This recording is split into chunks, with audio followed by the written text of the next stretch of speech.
Welcome back to another unsolicited and uneducated football analysis by your friend David Valentin. This time we're going to be talking about the results at the Gold Cup. This basically happened last week, and I was a little busy with work, Orlando City and such, and my podcast and all this other stuff, so I haven't had the time to tackle this subject.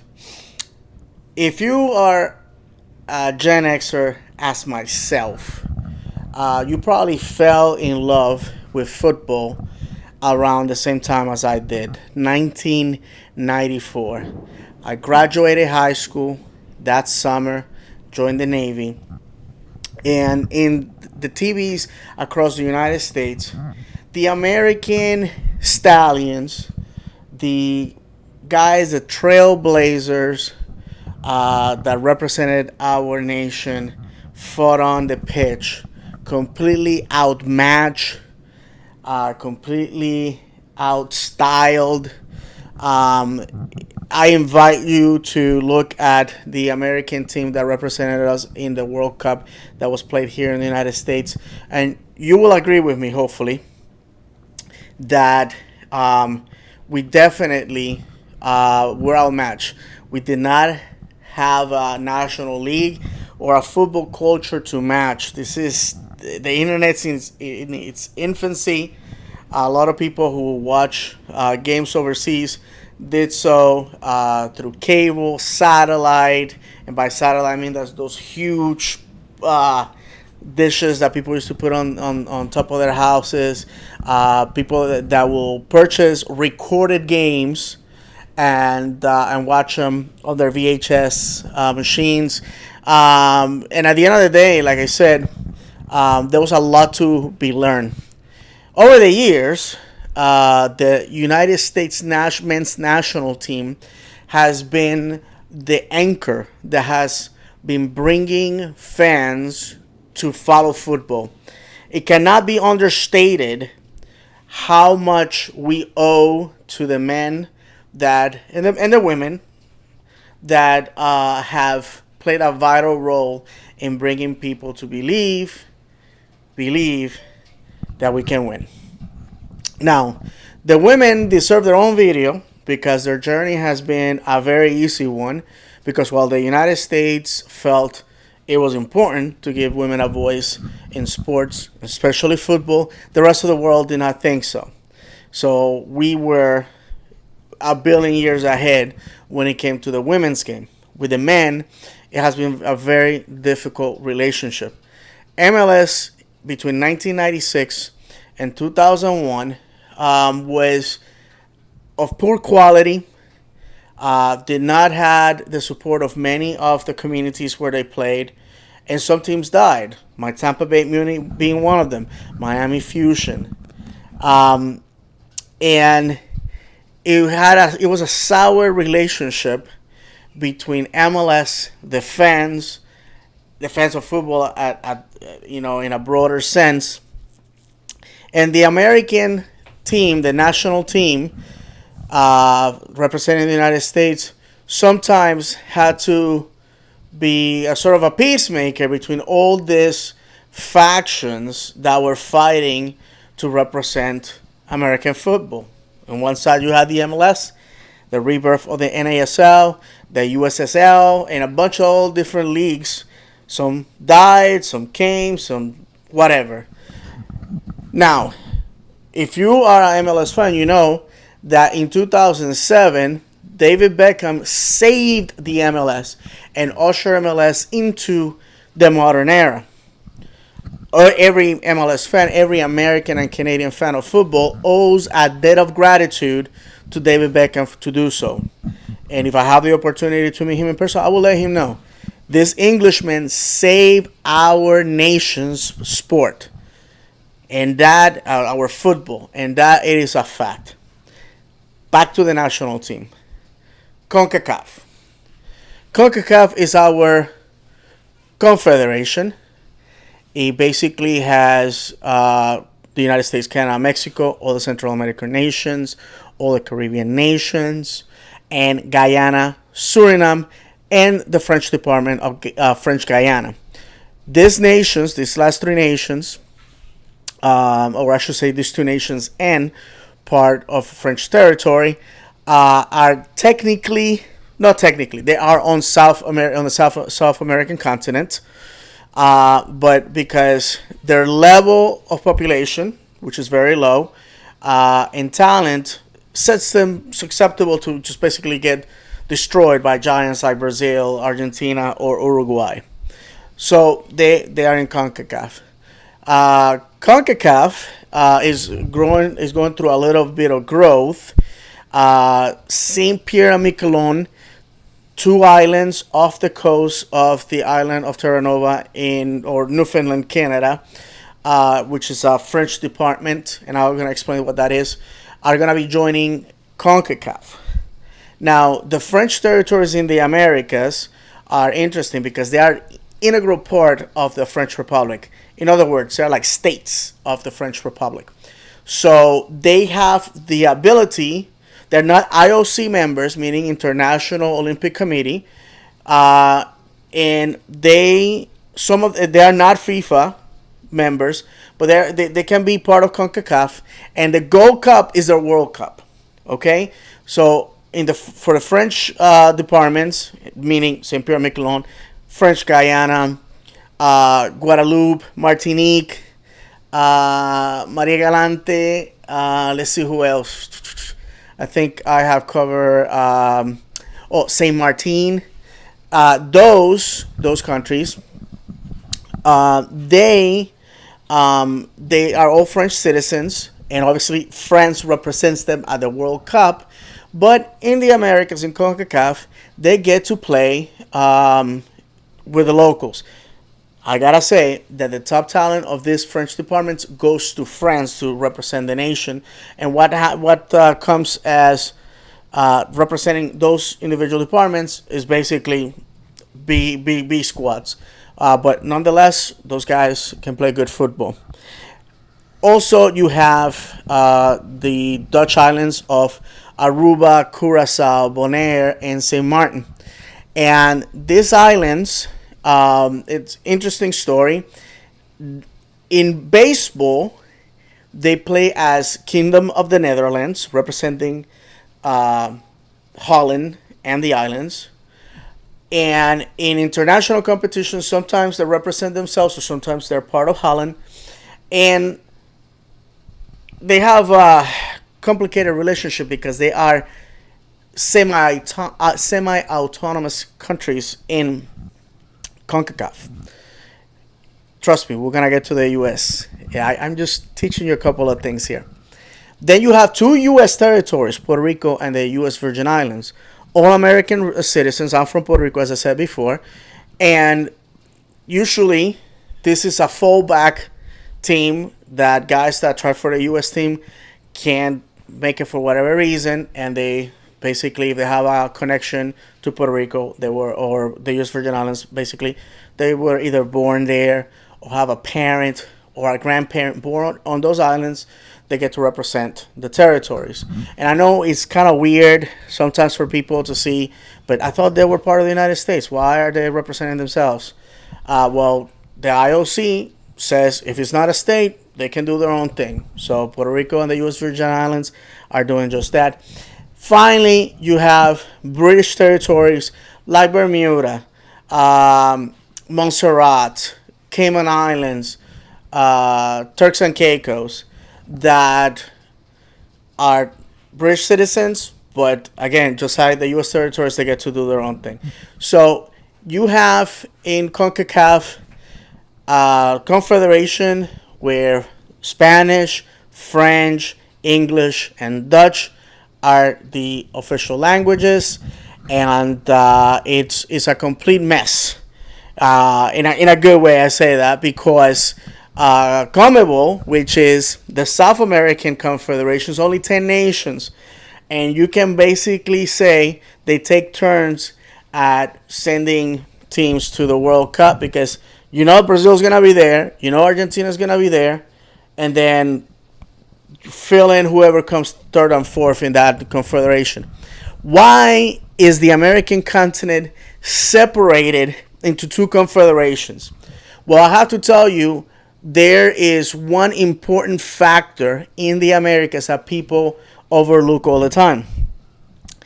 The area between Panama and Colombia is so thick with forest that is impossible to drive from Colombia to Panama. You actually have to jump on a boat or fly from one country to the other in order to continue. So it's technically at the moment impossible to drive from Patagonia, which is the southern part of Argentina and Chile, all the way to Alaska. I believe it's called the Damien bottleneck or something like that. I can't remember right now. So, because of this, historically and culturally, North America and South America have been separated, and this goes to sports. You know, CONMEBOL right now do not want to share the spoils. I'm a firm believer that America, as the continent, is only one, and that both confederations should come together. But that is a story for another day. Now to the U.S. national team. So traditionally, Mexico has been the powerhouse in CONCACAF. Has the best league, the best paid league. It's a nation that has a culture where football is the sport. It doesn't share its glory with anybody, although there's parts of Mexico close to the border with the United States where baseball is popular, basketball is popular, American football is popular. The fact is that football or soccer remains the king sport in Mexico. Central American nations, due to poverty, bad economics, bad institutional governments they have elected, war.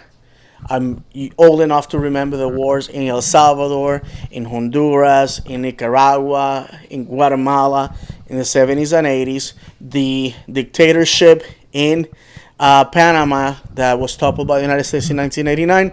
Those nations' football leagues have not been the best, and they have not been able to produce the best of talent.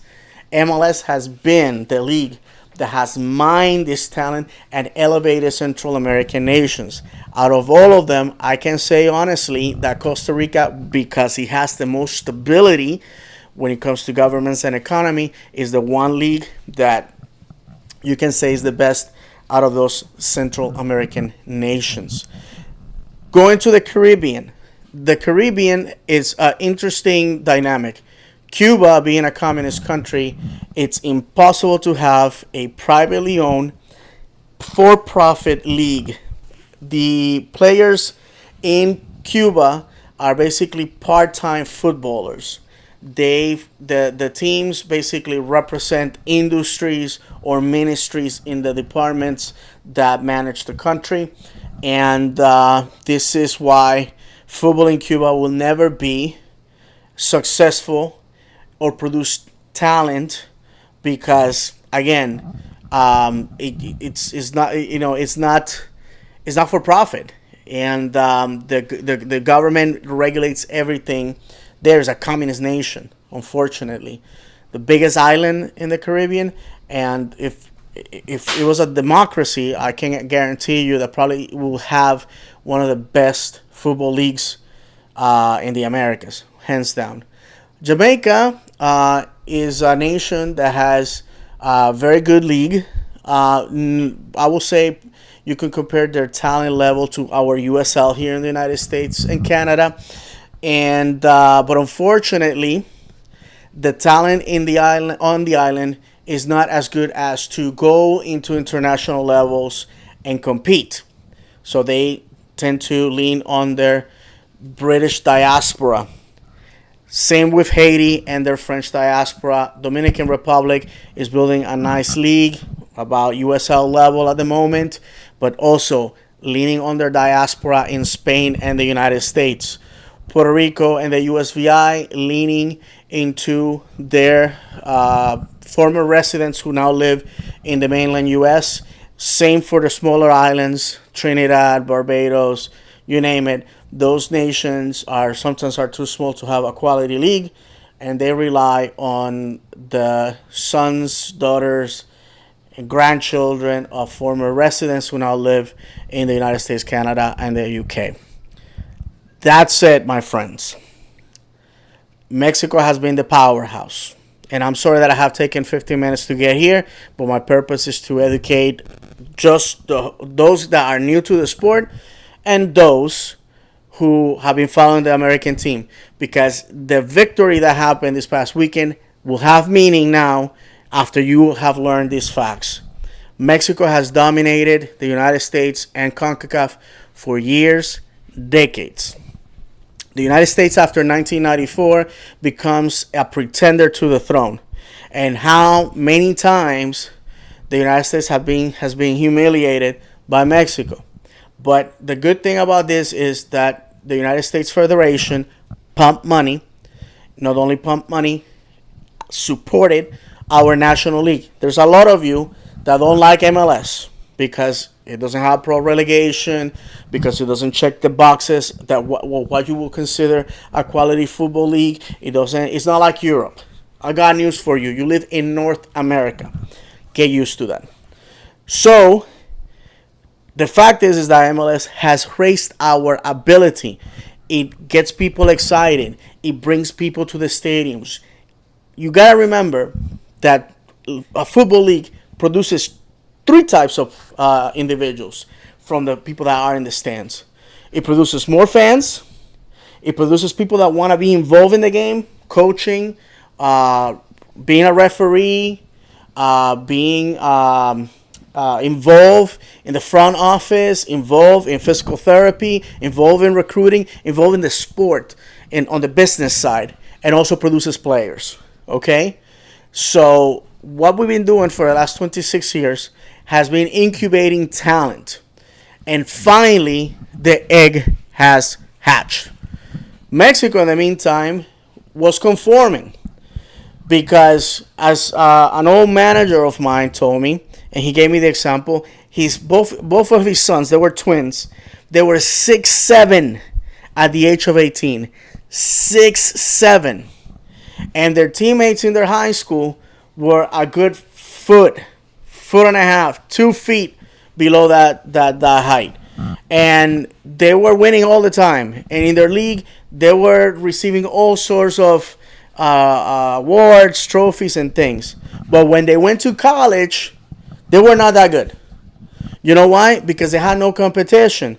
Because they were not testing themselves. You know that saying, iron sharpens iron? True. As a matter of fact, I listened to a sermon once by a rabbi in a synagogue that I visited, and he said that swords that have not been tested in battle are just giant letter openers.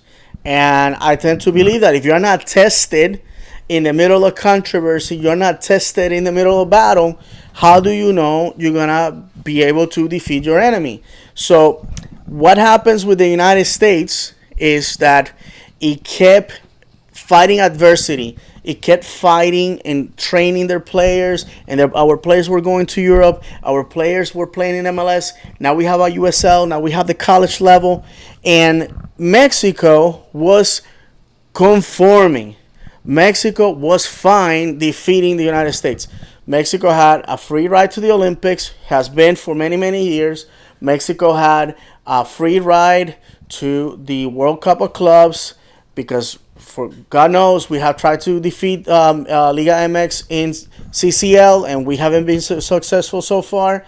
Mexico, basically a pencil-in nation when it came to the World Cup, and that creates arrogance. That creates a nation that it has expectations that we are going to go there because of who we are. So what happens in this cycle is the best of the golden generation, that finally the kids born in the 1990s, the kids born in the early 2000s, the guys that were born with MLS on the TV, the guys that were born with any league in the world on cable, the guys that play the sport, the guys who have parents who understood the sport and probably played it themselves, the guys that were encouraged to do the best they can be. The guys that bet on themselves, now those guys have come of age. And in the League of Nations, we defeated them convincingly. But because Mexican fans had to find reasons why this happened, they're like, well, it was not important. It's just a made up trophy. Okay, so that's the excuse. Now you have the Gold Cup, and the B team of the United States defeated the A squad for Mexico. What's the excuse now? Oh well, our best of the best were sent to the Olympics, and okay, you got a bronze in the Olympics. Congratulations, but guess what? The Olympics don't matter when it comes to FIFA and World Cup qualification. So you can grab the bronze and hang it on a wall and say, oh, the United States, you don't have an Olympic medal. Pfft, okay. Fact is, the United States has two major trophies, defeating Mexico in convincing ways. So what happened last weekend is Atlanta United's defender, Miles Robinson, a guy who was raised, who was bred, who was formed, shapen by college football. And I know that a lot of you think of college soccer, college football as a waste of time, a place where talent cannot be found, a deterrent, a obstacle for the development of footballers in the United States. It keeps producing players. We are looking at college football producing players, and I know you Euro snobs are probably crying in your pillows at night. But the fact is that it keeps producing talent, like it or not. So Miles Robinson scores, I think it was a 118th minute or something like that, right before going to PKs at this point, and the United States wins 1-0. Right now, if you read the Mexican press, all hell is breaking loose. The four horsemen of the apocalypse are riding into Mexico City as we speak. They are saying that they're trying to find a reason why this happened. I'm going to tell you the reason why this happened. The reason why this happened, Mexico, is because your roster is full of old men. Your roster is full of people who underperform. Your roster is full of complacency. People who are tolerant of indifference, of underperformance, of don't worry about it. We'll do it later. We'll do it next game. No, the United States, on the other hand, is full of a bunch of guys that have something to prove, because these guys really, really, really are hated just because they're Americans. Somehow the world has this idea that we have it all, that everything is easy for us, that in this country there's no poverty, there's no hardships. And let me tell you something, if you want to be a professional footballer in this country, you really, really want it. You really have to want it. You really have to want it, because it's super difficult. Our nation, as we speak, keeps producing footballers, only those that can afford to play the game, not the most talented ones. I keep saying this right now, and I'm going to put on blast my club, Orlando City. Orlando City Stadium, Exploria Stadium, is in the middle of a historical black neighborhood. A neighborhood that unfortunately has kids being raised in poverty right now. Kids that cannot even afford to go to a game. Maybe the next Ronaldo, the next Messi, is living 2 or 3 blocks away from Exploria Stadium. We are never gonna get to know that, because chances are his parents cannot afford to send him to an academy or to some traveling club or even to a local youth league, because football in the United States once again keeps being the sport of the rich, the sport of white suburbia. And I know that's going to burn some people. It's going to make some people mad. They can go in the comments and tell me whatever, but I'm a football fan first. I want my nation to win. I want stars above the crest. And some people need to hear this, because you can see what we have been able to accomplish with a crappy MLS with no pro relegation, with a USL that has struggled, but that has brought football to parts of this country that will never see professional football at all if it wasn't for them. You have players that have been told they couldn't do it just because they were Americans. Above all these difficulties, the United States has managed to win 2 trophies against Mexico. Now the test is to go to Qatar and prove to the world that we are good in our own merit. That not because we're in some crappy confederation, not because somehow we are the United States and the world owes us a pass, which Russia destroyed that argument and that myth. Let me tell you something. I suffered seeing us out of the tournament that night in Port of Spain. Let me tell you something. We suffered. Who celebrated the most? Who laughed at us? The Mexican football press. So I have a bone to pick with them. We have humiliated them. But we, as American fans, the big victory for us will be in World Cup qualifications. That's when when the rubber meets the road, and where we're gonna prove to them that we are no longer the pushovers. We're no longer the poor gringos. No, we're not that. We're the United States of America, and we are here to win. So, my friends, as I tell you that,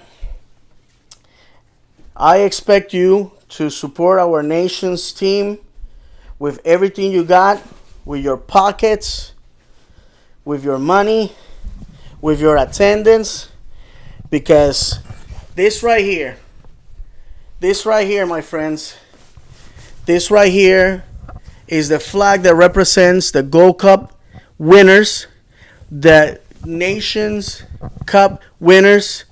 This right here is the flag of the next team that is going to go and win CCL. And I know. We keep saying that every year. But it's going to happen because you kept saying that we were never going to defeat you in important tournaments. We have done that twice. So keep fanning yourself with fantasies and myths and all that crap, because we're coming for you, Mexico. We're coming for you, and you don't even know it because you're complacent, because you are comfortable on that couch, but while you're sleeping, we hungry, and we coming for you.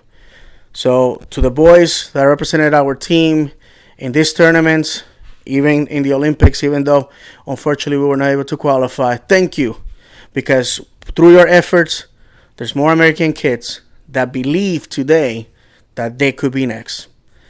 So with that said, go USA. Until next video.